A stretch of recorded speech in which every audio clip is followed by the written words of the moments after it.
Assalamualaikum warahmatullahi wabarakatuh.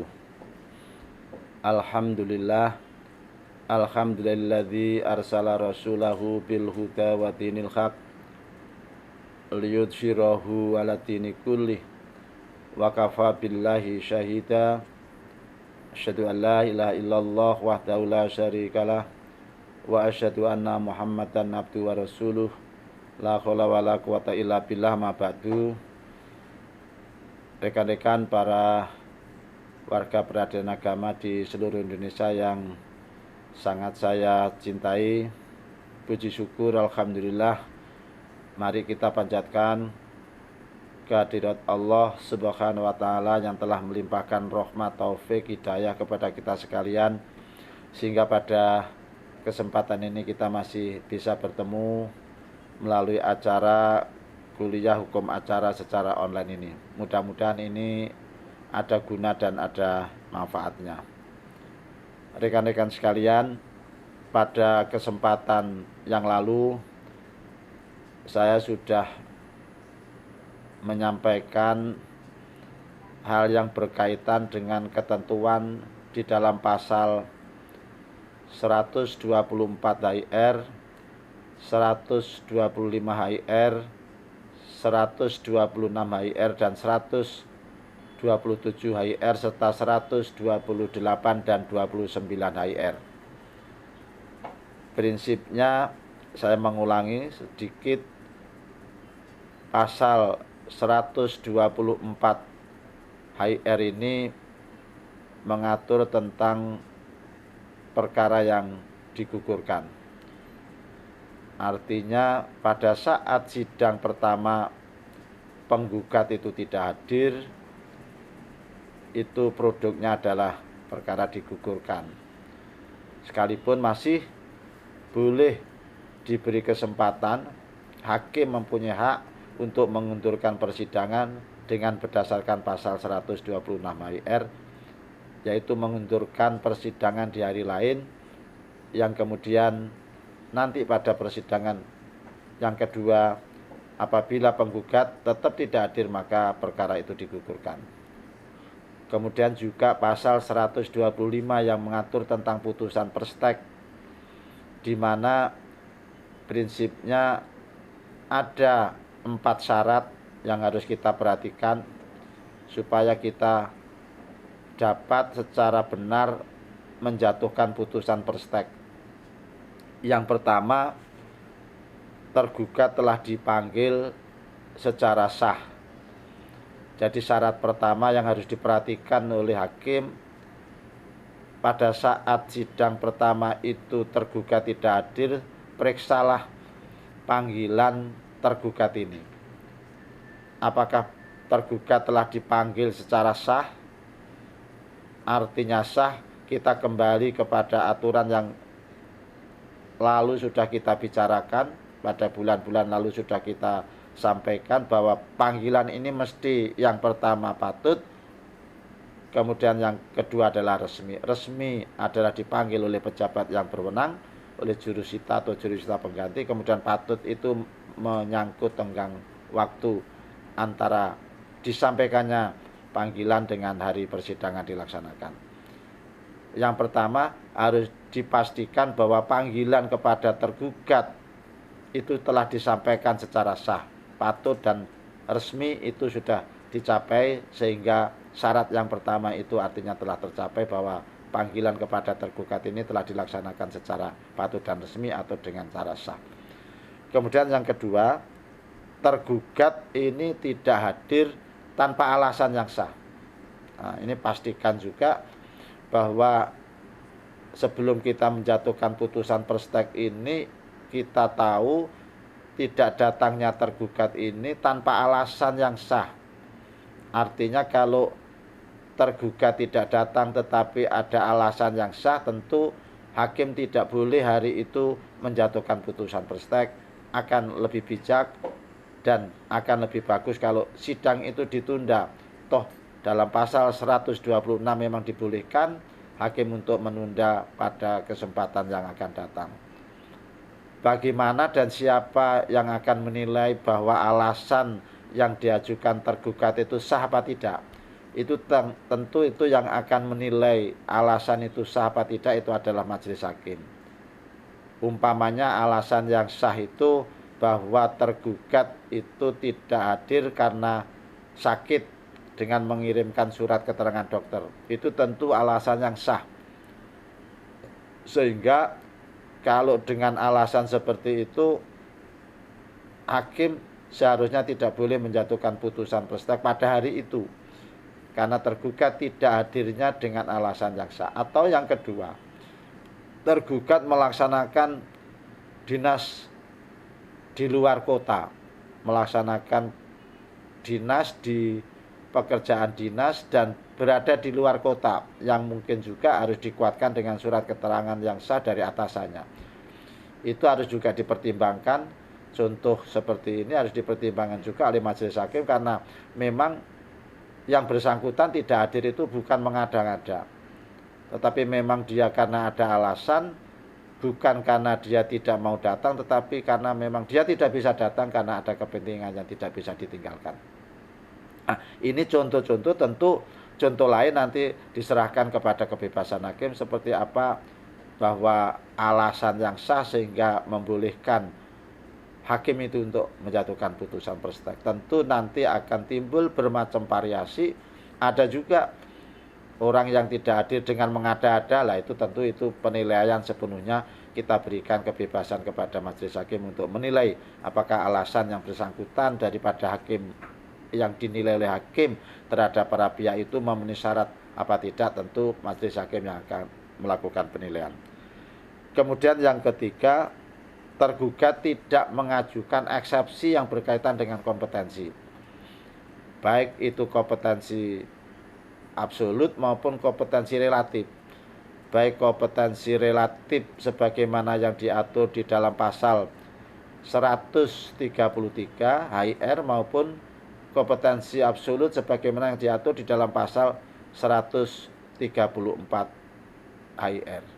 Ini artinya sekalipun tergugat itu tidak hadir, kemarin sudah kita singgung sedikit, sekalipun tergugat itu tidak hadir, tetapi kalau tergugat itu mengirimkan jawaban yang isinya itu adalah eksepsi yang berkaitan dengan kompetensi, maka hakim tidak boleh menjatuhkan putusan perstek sebelum hakim ini memeriksa eksepsinya terlebih dahulu. Jadi penerapannya di dalam pasal 125 itu, kalau ternyata tergugat mengajukan eksepsi, sekalipun tergugat itu tidak hadir, maka eksepsinya itu harus diperiksa dan diputus terlebih dahulu. Karena beberapa waktu yang lalu sudah kita sampaikan, kalau itu berkaitan dengan eksepsi kompetensi, maka sebelum memeriksa pokok perkara, eksepsi itu harus diperiksa dan diputus terlebih dahulu. Beda dengan, sekedar mengingatkan, beda dengan eksepsi yang lain. Kalau eksepsi yang lain yang tidak berkaitan dengan kompetensi, itu diperiksa dan diputus bersama dengan pokok perkara. Tetapi kalau ini tergugat mengajukan eksepsi berkaitan dengan kompetensi, maka ini harus diputus terlebih dahulu. Kalau ternyata eksepsinya itu dianggap benar, maka akan diputus dengan putusan akhir. Dan apabila eksepsinya itu adalah tidak benar dan eksepsinya ditolak, maka itu akan diputus dengan putusan sela. Yang kemudian barulah hakim akan memeriksa pokok perkaranya dan menjatuhkan putusan perstek. Tetapi sekali lagi, itu bisa ada pilihan, ada kewenangan hakim untuk menunda pada hari berikutnya, sehingga hakim menunda untuk memeriksa perkara itu pada kesempatan yang lain, yaitu dengan memanfaatkan sekali lagi pasal 126 HIR. Kemudian yang keempat, bahwa jelas di dalam pasal 125 itu disebutkan gugatannya tidak melawan hukum dan beralasan. Artinya kalau gugatannya itu melawan hukum atau tidak beralasan, boleh juga hakim itu memeriksa, tetapi tidak harus mengabulkan. Karena itulah putusan perstek itu bisa juga putusan itu mengabulkan itu bisa dikabulkan seluruhnya, bisa juga menolak, bisa juga tidak menerima. Jadi bisa dikabulkan seluruhnya, bisa dikabulkan sebagian, bisa ditolak seluruhnya, bisa dinyatakan tidak diterima. Nah, ini putusan Prestek itu tidak harus seluruhnya dikabulkan. Bisa juga kalau ternyata sebagian itu ternyata tidak memenuhi syarat formal, dari sekian banyak tuntutan yang diajukan itu tidak memenuhi syarat formal, ya tentu yang berkaitan dengan hal itu akan dinyatakan tidak diterima. Kemudian yang lain akan dikabulkan dan sebagainya. Nah, karena itulah putusan Prestek itu dijatuhkan oleh teman-teman para hakim ini hendaknya dengan memperhatikan 4 hal yang tadi kami sampaikan.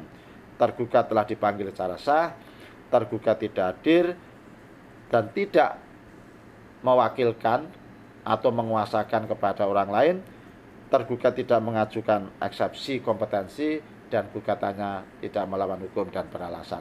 Nah, keempat hal ini hendaknya diperhatikan sebelum kita memutus perkara yang berkaitan dengan putusan Prestek. Rekan-rekan sekalian, kemudian kemarin juga sudah kami sampaikan ketentuan yang diatur di dalam, sedikit sudah saya sampaikan ketentuan yang diatur di dalam pasal 127 AIR, yaitu apabila bagaimana menangani perkara Prestek apabila tergugatnya ini lebih dari satu. Nah, apabila tergugat ini lebih dari satu, tentu ini ada beberapa kemungkinan. Kemungkinan pertama, seluruh tergugat, penggugatnya hadir, kemudian tergugatnya seluruhnya tidak hadir. Nah, tergugatnya seluruhnya tidak hadir. Nah, ini adalah kemungkinan pertama. Jadi seluruh tergugat itu dalam sidang yang pertama ini tidak hadir, kemungkinan pertama. Kemudian kemungkinan yang kedua, seluruh tergugat pada sidang pertama ini hadir. Kemudian yang kemungkinan ketiga, sebagian tergugat pada sidang pertama ini tidak hadir, sebagian hadir dan sebagian tidak hadir. Kemudian yang keempat, kemungkinan juga tergugat yang pada saat sidang pertama itu hadir, pada sidang berikutnya tidak hadir, atau sebaliknya, tergugat yang pada sidang pertama tidak hadir, pada sidang berikutnya hadir. Demikian juga ada tergugat yang mulai sidang pertama sampai sidang terakhir itu tidak hadir. Nah, ini tentu penyelesaiannya akan menjadi berbeda. Rekan-rekan sekalian, kalau pada sidang pertama di mana tergugatnya lebih dari satu, penggugat harus hadir dalam perkara Prestek. Saya ulangi, penggugat ini harus hadir, sementara tergugat tidak hadir. Nah, kalau tergugatnya lebih dari satu, umpamanya dalam kemungkinan yang pertama, tergugat lebih dari satu ini seluruhnya tidak hadir. Nah, kalau tergugat semuanya tidak hadir, maka majelis hakim mempunyai beberapa alternatif. Yang pertama, boleh pada hari itu diperiksa kemudian dijatuhkan putusan Prestek. Jadi kalau penggugat hadir kemudian tergugat seluruhnya, dari tergugat yang jumlahnya katakanlah 5 orang itu seluruhnya tidak hadir, maka pada hari itu, pada sidang pertama itu, majelis hakim dapat memutus dengan putusan Prestek karena tergugat seluruhnya tidak hadir. Atau pada sidang pertama itu majelis hakim mengundurkan persidangan, yaitu tidak diperiksa hari itu tetapi diundur pada sidang yang akan datang. Boleh juga. Jadi hakim mempunyai 2 kewenangan. Yang pertama untuk memeriksa kalau tergugat seluruhnya tidak hadir, atau yang kedua untuk menunda. Nah, tetapi mungkin akan lebih bijaksana, apalagi ini tergugat lebih dari satu, kalau perkara ini hakim tidak memeriksa pada hari itu, tetapi hakim akan lebih bijak, apabila hakim ini menunda pemeriksaan ini pada hari berikutnya. Kemudian yang kedua, ada juga kemungkinan pada saat sidang yang pertama ini penggugatnya hadir, sebagian tergugat hadir dan sebagian tergugat tidak hadir. Jadi kalau yang pertama tadi seluruhnya tergugat tidak hadir, penggugatnya hadir, seluruh tergugat tidak hadir, ini ada dua kemungkinan. Hakim boleh melanjutkan pemeriksaan dan mutus dengan putusan perstek pada hari itu juga. Tetapi hakim boleh juga untuk menunda pada kesempatan lain, tentu kepada pihak yang tidak hadir harus dipanggil oleh jurusita, sementara yang hadir di persidangan diperintahkan oleh majelis hakim untuk hadir dalam persidangan yang akan datang. Yang kedua ini sebagiannya hadir, sebagiannya tidak hadir. Kalau ini yang terjadi, maka majelis hakim tidak ada pilihan lain kecuali bahwa hakim ini harus menunda persidangan. Tidak boleh dilakukan pemeriksaan, kemudian hakim memutus umpamanya, mutus kontradiktur untuk mereka yang hadir, kemudian memutus perstek untuk mereka yang tidak hadir, itu adalah tidak boleh. Kalau tergugat sebagian hadir dan sebagian tidak hadir, maka hakim tidak ada pilihan lain, hakim harus menunda pemeriksaan ini pada hari berikutnya. Tentu dengan ketentuan yang hadir dipanggil di dalam persidangan, kemudian yang tidak hadir dipanggil oleh jurusita.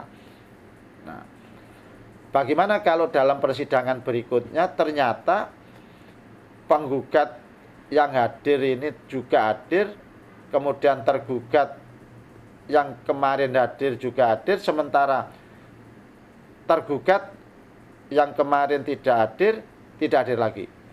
Nah, kalau ini sudah sidang yang kedua, hakim boleh melanjutkan pemeriksaan ini.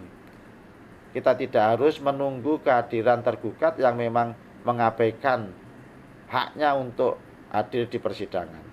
Karena itu kalau pada sidang yang kedua, tergugat yang semula tidak hadir ini tetap tidak hadir di dalam persidangan, maka pemeriksaan bisa dilakukan, tetapi pemeriksaan ini tidak dilakukan dengan nanti putusan perstek, tetapi sekali lagi itu diperiksa dengan putusan kontradiktur. Artinya seluruhnya pihak penggugat yang hadir itu diberi kesempatan, kemudian pihak tergugat yang tidak hadir dianggap telah melepaskan haknya. Karena itulah nanti kalau ini diputus, upaya hukumnya tidak boleh beda. Artinya kalau ini diputus, putusannya adalah putusan kontradiktur, bukan putusan perstek, sekalipun mereka tidak pernah hadir. Sehingga upaya hukumnya bagi seluruh tergugat ini adalah mengajukan banding, bukan sebagian mengajukan banding, sebagian mengajukan perstek, tidak boleh. Baik penggugat maupun tergugat yang hadir maupun tergugat yang tidak hadir, seluruhnya upaya hukum bagi mereka adalah mengajukan banding. Kemudian ada juga kemungkinannya pada saat sidang pertama ini tergugat sebagian hadir, tergugat sebagian tidak hadir, tergugat yang kemarin itu hadir, pada sidang berikutnya ditunda itu tergugat tidak hadir. Kemudian bergantian tergugat yang kemarin tidak hadir menjadi hadir. Nah, ini juga sama, tidak boleh diputus dengan putusan perstek untuk sebagian dan kontradiktur dengan sebagian. Hakim boleh melanjutkan pemeriksaan, ya, hakim boleh melakukan pemeriksaan dengan pemeriksaan kontradiktur, bukan dengan pemeriksaan perstek untuk sebagian yang tidak hadir, kemudian untuk yang hadir dengan kontradiktur. Karena itulah untuk perkara ini sama, upaya hukumnya semuanya adalah mengajukan banding. Rekan-rekan sekalian, para warga peradilan yang sangat saya banggakan, kemudian ada kemungkinan juga bahwa pada sidang pertama ada tergugat yang tidak hadir, katakanlah tergugatnya ada 5, 2 orang ini pada sidang pertama hadir, pada sidang pertama ini 3 orang tidak hadir, kemudian ditunda. Pada sidang penundaan ini tergugat yang kemarin hadir 2 orang hadir, kemudian 3 orang tergugat yang kemarin tidak hadir itu 2 orang hadir, tetapi 1 orang tetap tidak hadir. Jadi yang 2 orang itu hadir, sehingga yang hadir pada persidangan ini adalah 4 orang. Kemudian yang 1 yang sejak awal sampai akhir ini tidak pernah hadir di muka persidangan. Ini sama artinya bahwa terhadap perkara ini diperiksa dengan pemeriksaan dan putusan kontradiktur, termasuk terhadap tergugat yang tidak pernah hadir ini diperlakukan sama, karena dia dianggap telah melepaskan haknya untuk tidak menghadiri persidangan. Karena itulah tidak boleh kepada tergugat yang tidak hadir ini diperlakukan sebagaimana putusan Perstek, kemudian kepada tergugat yang hadir diperlakukan kontradiktur, tidak boleh. Baik kepada penggugat mengajukan banding, kepada tergugat juga seluruhnya mengajukan, upaya hukumnya adalah mengajukan banding, bukan mengajukan permohonan perset. Rekan-rekan sekalian yang sangat saya hormati, kemudian tentu kalau penggugat hadir kemudian tergugat seluruhnya hadir, ini tentu itu jelas itu menjadi pemeriksaan kontradiktur. Hari itu bisa diperiksa dengan tentu diawali dengan mediasi. Tetapi nanti pada sidang berikutnya apabila salah satu dari tergugat ini tidak hadir, maka pemeriksaan ini bukan pemeriksaan Perstek, tetapi pemeriksaan ini adalah pemeriksaan kontradiktur. Itu mungkin beberapa alternatif, beberapa kemungkinan yang diatur di dalam pasal 127 HIR, di mana di dalam menjatuhkan putusan Perstek, tergugatnya ini tidak hanya terdiri dari 1 orang, tetapi tergugat terdiri dari beberapa orang, penggugatnya harus hadir, kemudian bervariasi. Ada yang hadir tergugatnya sebagian hadir, ada yang sebagian tidak hadir, ada juga seluruhnya tidak hadir. Dari 5 orang tergugat seluruhnya tidak hadir, umpamanya sama dengan tadi yang saya jelaskan, tergugatnya 1 orang, 5 orang ini seluruhnya tidak hadir, tetapi salah satu di antaranya ini mengirimkan eksepsi yang berkaitan dengan kompetensi.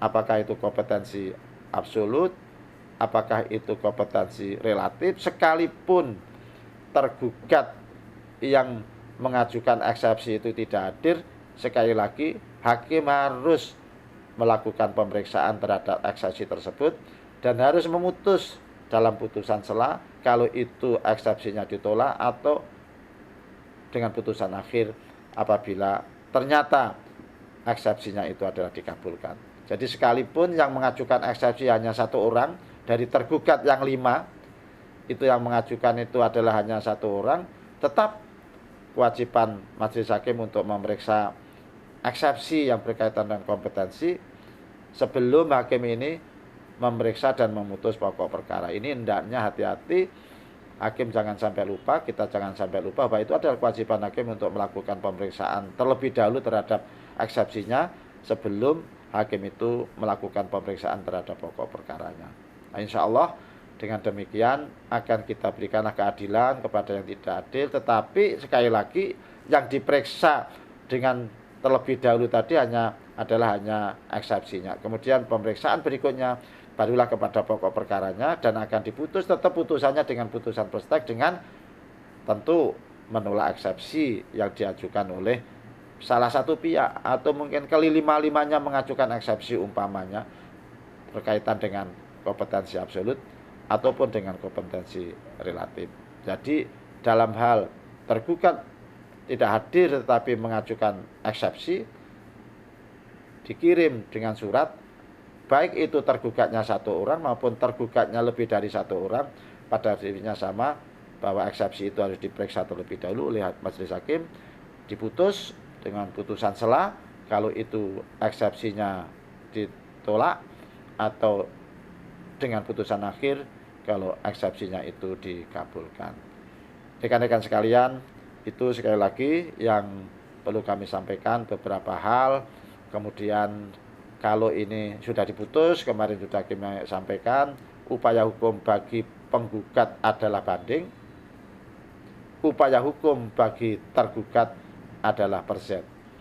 Hanya problemnya bagaimana kalau sudah terlanjur penggugat ini mengajukan banding, maka di dalam Undang-Undang 20 tahun 47 ditegaskan apabila penggugat mengajukan banding terhadap putusan perstek ini, maka tergugat tidak boleh mengajukan perset.